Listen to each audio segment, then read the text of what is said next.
To stay in a hotel or to stay in a flight? That is the question. Welcome back to the channel. This is Anthony, and today we're going to do something a little bit different. And instead of giving all of my opinions on a different topic, we're going to actually react to an article that was posted by the Points guy. To which the title of that article is Airline Status versus Hotel Status. Which is better? And I thought this would be a good idea to get their opinion on exactly why hotel status or airline status might actually be better, and just exactly your guys' thoughts so you guys can comment as well, and I'm going to add my own commentary throughout the article just to see if I agree with certain things or not. So I guess with Shakespearean quotes out of the way, let's get started. By the way, do you like my phone case?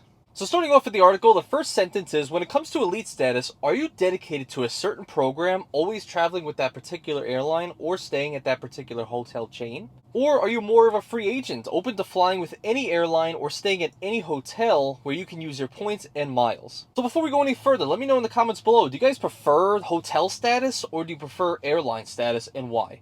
Personally, I'm more on the hotel side. I really love all the amenities and perks that you can get with certain hotel chains. But I could be a little bit biased because I haven't flown too much, especially I've never been on business class, first class, I've always flown economy, so I don't know the luxurious side of flying yet. And typically I tend to drive to a lot of my destinations, so I don't fly too much, but when I get there, I like staying in very nice hotels, especially since you're going to be staying there a lot of your time while you're on your stay. But I guess let's read the article to see what they say. So I guess starting off with a guy named Ryan Smith, it looks like he's going to make the case for why hotel status is better than flight status. Now before we talk about why I think hotel status is better, let's look at some common perks you'll get with hotel programs' elite status. So the first thing he lists is space available room upgrades at check-in, which honestly I kind of agree with. I had to do this recently on my trip to Charlotte, and when I walked in there, I asked for a room upgrade, to which they did have one available.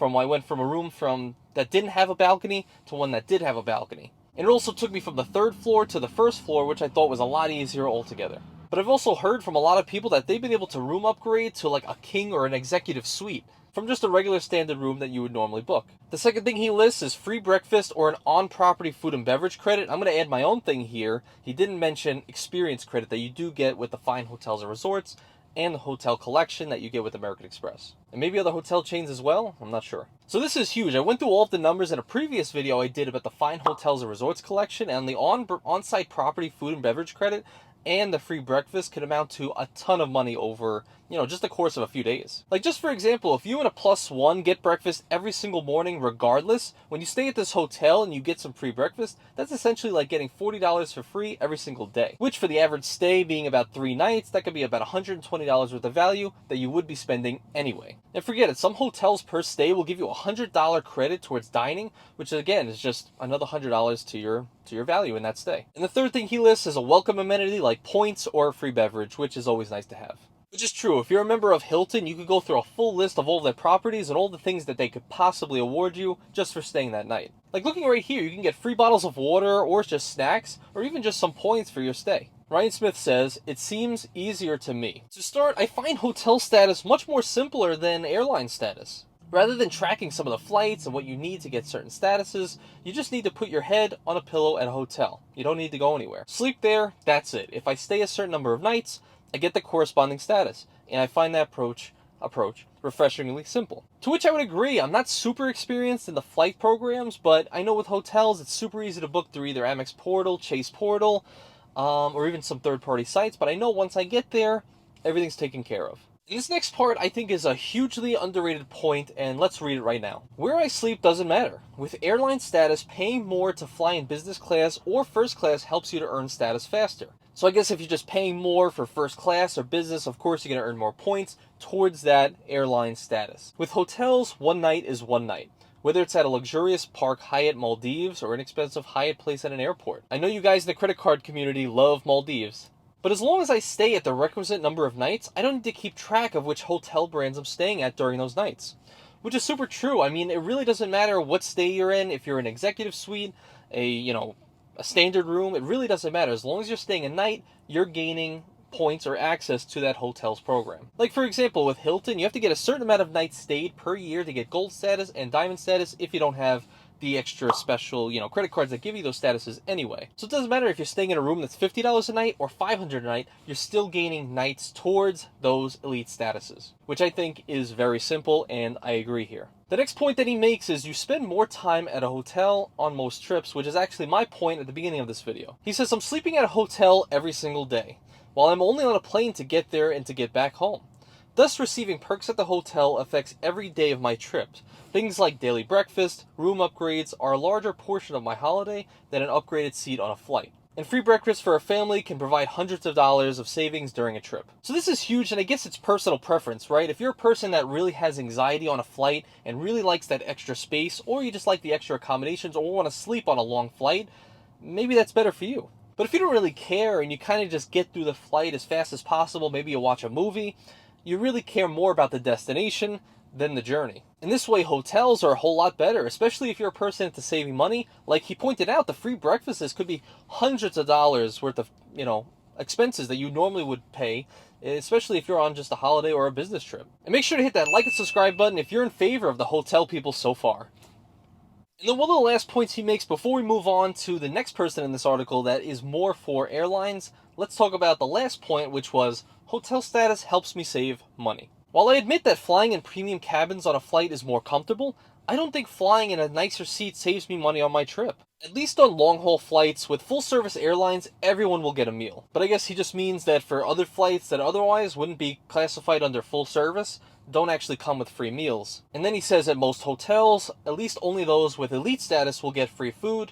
The exception is hotels with free breakfast for everyone, though these aren't the majority. So again, just reiterating, the free breakfast or the dining credits are huge. Okay, so like I said, let's move on to the next person. His name is Kyle Olson, and let's see his point and his argument for why airline status is actually better than hotels. So he starts off by saying, even though I'm taking the airline status side of this debate, I love hotel status. Now, come on, Kyle, I know that we are a crazy group, the hotel people, and we will tear down this article if we don't like what you say, but don't give up that easily. Hotel number one. Hotel number one. Okay, sorry, I'm supposed to be unbiased here. Why do I feel like I'm starting a war in the comments section that I'm not going to be able to control at some point? What is it good for? Absolutely nothing. Say it again. Okay, I'm sorry, I have to keep going. He says that I'm an Ambassador Elite member with Marriott Bonvoy, Hilton Diamond status, and World of Hyatt Globalist. For all the reasons that Ryan, the guy we were just talking about, his article above, particularly the breakfast, the suite upgrades, potential ways to save money, hotel status rocks. But despite that, I firmly believe that airline status is better. He better make a good case, because he's only making a better case for us. Okay, let's get on with the article. So he says right off the bat, first and foremost, it's the upgrades. And I'm not talking about the so-called first class seat with 2 inches more width on a regional, I don't even know what that is, plane. As a Premier 1K member, I receive 320 plus points per year. That's enough for 10 long-haul upgrades from a Premium Plus to Polaris business class in a year. And despite lengthy upgrade wait lists, I've developed a list of the best ways to have plus points upgrades clear over the years. Nice plug. So let's figure out exactly how much plus points are actually worth. For example, earlier this year, I used 30 plus points to get upgrades from Premium Plus to Polaris business class on a 16 plus hour non-stop flight from San Francisco International to Singapore Changi Airport. Incidentally, the seat that I was upgraded to was selling for well over $10,000. So wait a second. He gets 320 plus points a year, and he just used 30 to get $10,000 worth of value? Are we talking about somebody who possibly is getting $100,000 worth of value for airline status? This can't be right. Thanks to United's membership in Star Alliance and Americans in Oneworld, I've been able to maximize my miles by flying premium cabins on partner air miles. As a Premier 1K member, I earn 11 miles for each dollar I spend on United. And since I've been routinely able to redeem my United miles at 5 cents a piece, I'm effectively getting 55% of my paid ticket value back in miles for future flights.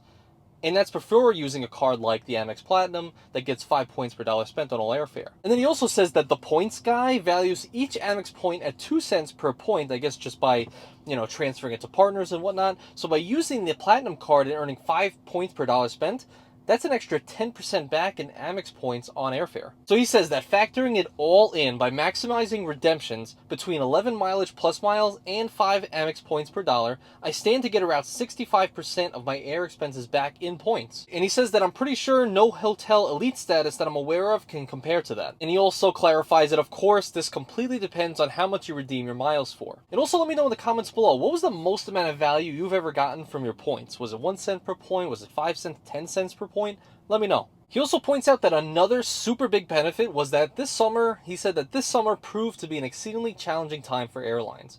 When your flight is canceled, the race to get rebooked against your fellow passengers begins. He said that the secret to snagging those few seats on the next departure is quickly getting a hold of an airline representative. And he said that instead of waiting for an airline representative to get connected to, so this way he can get connected to a flight, he finds that when you have elite status, you are a lot quicker to actually gain access to these representatives, so this way your flight can get rebooked a lot easier and quicker than some other people that don't have the status. He also kind of pushes back on Ryan's statement that it's easy to qualify for hotel status because one stay is one stay. And he said, while it might be more straightforward to earn, that doesn't mean it's less expensive. He said that, for example, through the end of the year, there's a trick for earning top-tier British Airways Gold status on North American flights for under $3,000.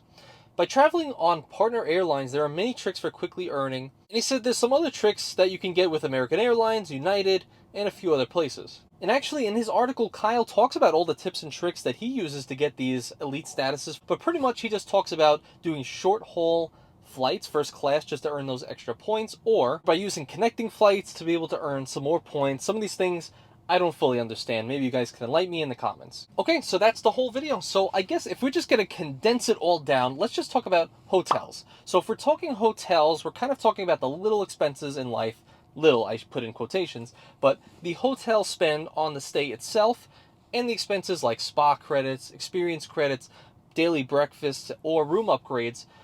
That all can add up, of course, over a period of a lot of different days. But if you're talking on the flight side, I guess they're more worried about getting the most amount of value on the first date. You know, as soon as you book that flight, you're making that money back on either an upgraded flight, you know, connecting flights, or just upgraded class to business or first class. So this way you have a little bit more comfort on the flight, but you're really making your money on the deal itself and not so much on the full stay. So I guess now is the time for you guys to let me know. What do you guys believe in the comments below? Do you think that you're more on the hotel side, like me, or do you think you're more on the airline side? And I have a feeling we're going to have a lot of different opinions in the comments, but let me know. Make sure to like and subscribe if you like this content and if you found it valuable. And if you guys are interested in a breakdown that I did on American Express's fine hotels and resorts and hotel collection, I'll leave it in the card right over here.